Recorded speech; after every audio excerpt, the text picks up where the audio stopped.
Hello everyone, दिशा law classes में मैं निशा आप सभी का हार्दिक स्वागत और अभिनंदन करती हूँ। आज का हमारा टॉपिक है सीआरपीसी से इंक्वायरी और इन्वेस्टिगेशन में क्या डिफरेंस होता है। सबसे पहले बात करें इन्वेस्टिगेशन की। इन्वेस्टिगेशन पुलिस द्वारा की जाती है, जबकि इंक्वायरी मजिस्ट्रेट द्वारा की जाती है।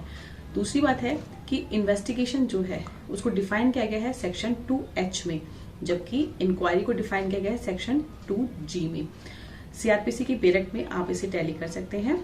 इसके बाद थर्ड डिफरेंस ये है कि इन्वेस्टिगेशन जो है वो एक आउट ऑफ कोर्ट का प्रोसेस है, जबकि इंक्वायरी जो है कोर्ट का एक प्रोसेस है।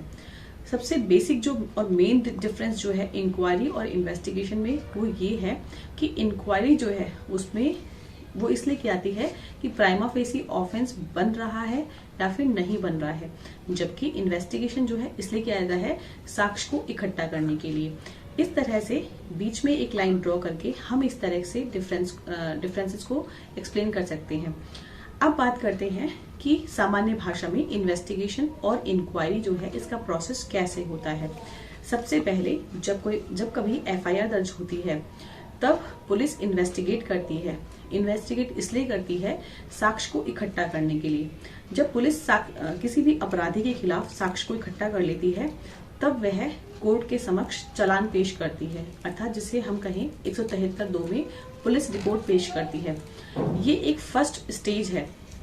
इसके बाद जब कोर्ट में चालान पेश हो जाता है तो सेकंड स्टेज में कोर्ट देखती है उस पुलिस रिपोर्ट या चालान को कि क्या वास्तव में प्राइमा फेसी ऑफेंस बन रहा है या फिर नहीं बन रहा है, तो इसको कोर्ट देखती है। तो जब कोर्ट ये प्रोसेस अडॉप्ट करती है तो वो क्या करती है, वो इंक्वायरी करती है। इंक्वायरी का मतलब प्रथम दृष्टया मामला बन रहा है या फिर नहीं बन रहा है। अगर कोर्ट की नजर में प्रथम दृष्टया मामला बन रहा है तो वह अक्यूज के खिलाफ चार्ज फ्रेम करती है, आरोप जो है लिखित रूप से सुनाती है। जबकि अगर कोर्ट को लगता है उस स्टेज पे कि अक्यूज के खिलाफ कोई आरोप नहीं बनता पाया गया है तो वह उसे उस स्टेज पे डिस्चार्ज कर देती है। इसके बाद शुरू होती है ट्रायल।